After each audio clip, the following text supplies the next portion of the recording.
नमस्कार दोस्तों, गिरी मिशन में आप सभी का स्वागत है। दोस्तों, आज हम पढ़ने वाले हैं संस्कृत और संस्कृत के अंतर्गत हम जानेंगे अपठित गद्यांश को। जैसा कि दोस्तों आप सभी जानते हैं कि बिहार बोर्ड 10th के जो एग्जाम है उसमें अपठित गद्यांश से 13 अंक के कुल क्वेश्चन पूछे जाते हैं। तो आज हम चर्चा करेंगे अपठित गद्यांश के ऊपर और अपठित गद्यांश को कैसे बनाते हैं। बहुत सारे विद्यार्थियों का ऐसा कमेंट देखने को मिलता है या फिर बहुत सारे कैंडिडेट ऐसे हैं जिनको ये चीज़ समझ में नहीं आता है जो अपठित गद्यांश को कैसे सोल्व किया जाता है। तो आज की ये वीडियो आप कंप्लीट देखें और आज की इस वीडियो को देखने के बाद अब दोबारा आप ये नहीं कहोगे जो अपठित गद्यांश को कैसे सोल्व किया जाता है। तो आइए दोस्तों, जैसा कि आप सभी जानते हैं बिहार बोर्ड का सिलेबस है उसके संस्कृत में अपठित गद्यांश को पूछा जाता है जो कुल 13 अंक के होते हैं। और इसको हम सोल्व कैसे करेंगे? तो सबसे पहले आपको एक गद्यांश दिया होगा और उस गद्यांश के बारे में कुछ आपको लिखा हुआ आपको यहाँ पर मिलेगा। तो सबसे पहले तो आपको इसको स्टडी करना है अच्छे तरीके से और फिर इससे जो क्वेश्चन निकल कर आएंगे उसको आपको सोल्व करना होता है। तो आइए सबसे पहले हम इसको पढ़ लेते हैं क्या कहता है सो। तो कहता है भारतम अस्माकं प्रिय देश एष देश देशानां शिरोमणि खलु अस्य प्राकृतिकं सौंदर्यं बलवत् मनः मोहति अस्य उत्तर दिशायां पर्वतराज हिमालय विराजते। ये गद्यांश का लाइन है। फिर कहता है एष पर्वत प्रहरी खलु भारतस्य दक्षिण दिशायां महासागरः अस्य चरणो प्रक्षाल्यति अस्य अंके अनेका नद्यः क्रीडन्ति एतासां नदीनां तटेषु महान्ति नगराणि विराजन्ते एतासां नदीनां जलं क्षेत्राणां सेचनाय विद्युतः उत्पादनाय च प्रयुज्यते भारतस्य हरितानि वनानि अस्य शोभां निरंतरम वर्धयन्ति। इस तरीके से एक गद्यांश लिखा हुआ रहेगा और उससे जो है ना कुछ क्वेश्चन आपको देखने को मिलेगा। जैसे कि मैं अभी क्वेश्चन यहाँ पर मेंशन कर रखा हूं, आप इस क्वेश्चन को देखें। तो इस टाइप से पहला क्वेश्चन आपके पास रहेगा जो एक पद में उत्तर दे। किन प्रश्नों का? तो कुछ ऐसे प्रश्न आपके सामने में आएंगे और इनका जवाब देना होता है एक पद में। और कहां से देना होता है? तो इसी गद्यांश से हमें निकालना होता है इनका उत्तर। तो इसी गद्यांश से हम इनका उत्तर निकालेंगे। पहला क्वेश्चन कहता है अस्माकं देशः क। क्वेश्चन कहता है अस्माकं देशः क। तो इसका जवाब कहां ढूंढेंगे दोस्तों? तो इसका जवाब ढूंढेंगे हम यहां पर। कहता है भारतम अस्माकं प्रिय देश, यानी कि अस्माकं देशं का। तो अस्माकं देशं भारतम, यहां से क्या ले लेंगे हम? भारतम। तो इसका जवाब हम लिख देंगे यहां पर भारतम। और ये हमें मात्र एक पद में लिखना है तो हम इसको एक पद में ही दर्शा देंगे। तो पहला का ना पहला क्वेश्चन सोल्व हो गया। अस्माकं देशः का तो भारतम इसका सही जवाब हो जाएगा। नेक्स्ट क्वेश्चन कहता है भारतस्य उत्तर दिशायां क विराजते। भारत के उत्तर दिशा में क्या है? तो आइए आगे देखते हैं। कहता है एष देश देशानां शिरोमणि खलु अस्य प्राकृतिकं सौंदर्यं बलवत् मनः मोहयति अस्य उत्तर दिशायां पर्वतराज हिमालय विराजते। कौन विराजते? तो पर्वतराज हिमालय विराजते। तो हम इसका जवाब आसानी से दे सकते हैं क्या? हिमालय। ये हमारा दो क्वेश्चन सोल्व हो गया। तीसरा कहता है हमारा कह देश देशानाम शिरोमणि। कह देश देशानाम शिरोमणि।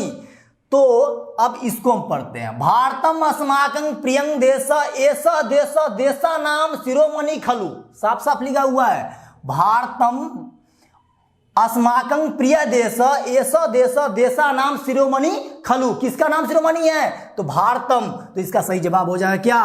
भारतम। तो इस तरीके से हम इसका सही जवाब दे सकते हैं।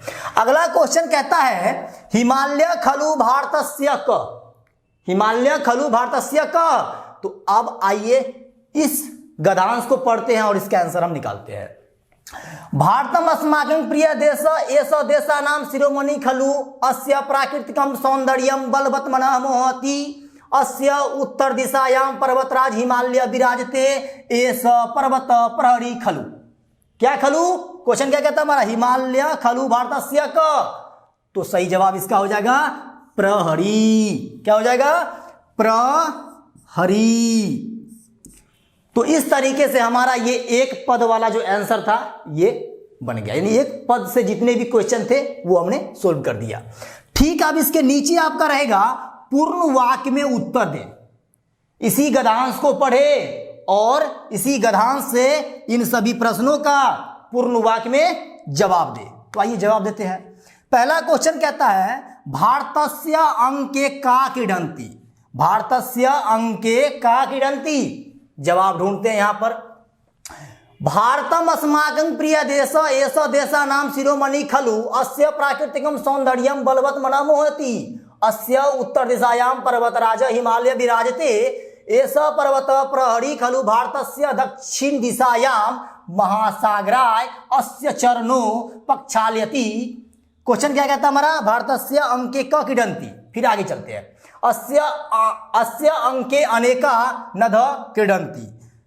तो जवाब आपको मिल गया होगा। भारतस्य अंके का क्रीडन्ति, तो हम इसका जवाब लिखेंगे पहले भारतस्य।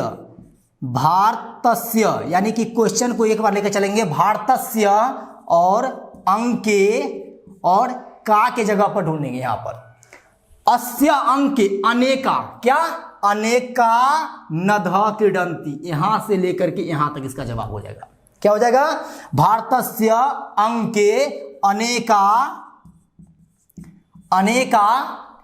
क्या? नदः और क्रीडन्ति। तो इस तरीके से ये पूर्ण वाक्य वाला जो है एक क्वेश्चन हमारा सोल्व हो गया। अगला क्वेश्चन कहता है नदीनां जलम केभ्यं प्रयुज्यते। नदीनां जलम केभ्यं प्रयुज्यते। तो अब देखिए यहां पर क्या कहता है सो एतासां नदीनां तटेषु महान्ति नगराणि विराजन्ते एतासां नदीनां जलम क्षेत्राणां सेचनाय विद्युत उत्पादनाय च प्रयुज्यते। नदियों का जल का कहां इस्तेमाल होता है? नदीनां जलम केभ्यं प्रयुज्यते।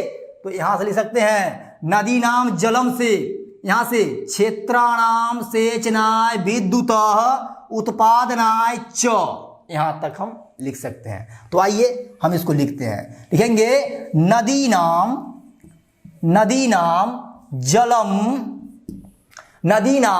जलम क्षेत्राणाम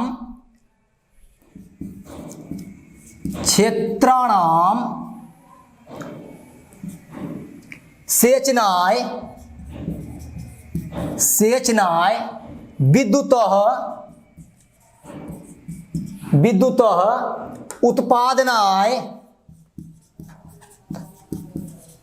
उत्पादनाय च, और यहां से लास्ट में उठा लेंगे प्रयुज्यते। तो इस तरीके से हमारा ये दोनों क्वेश्चन सोल्व हो जाता है।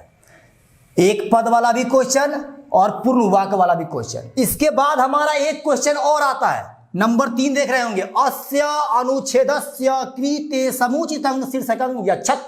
यानी कि इस गद्यांश का शीर्षक क्या होना चाहिए? इस गद्यांश का शीर्षक क्या क्या होना चाहिए? तो अस्य अनुच्छेदस्य कृते समुचितं शीर्षकं यच्छत। तो हम इस गद्यांश को पढ़े तो इस गद्यांश को पढ़कर हम क्या क्या शीर्षक निकाल सकते हैं? तो सबसे पहला शीर्षक देखिए, भारतम अस्माकं प्रिय देश। तो हम क्या लिख सकते हैं? एक भारतम प्रिय देश, या फिर हम निकाल सकते हैं एक अस्माकं प्रिय देश, एक निकाल सकते हैं। तो चलिए एक शीर्षक हम निकाल लेते हैं इसका, अस्माकं देश निकाल लेते हैं। अस्माकं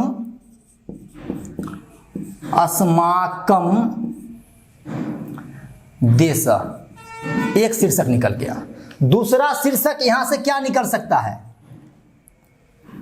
एषा देशा नाम शिरोमणि। ये तो अपठित गद्यांश है, दूसरा शीर्षक हम निकाल सकते हैं भारतम प्रिय देश, ये निकाल सकते हैं भारतम प्रिय देश।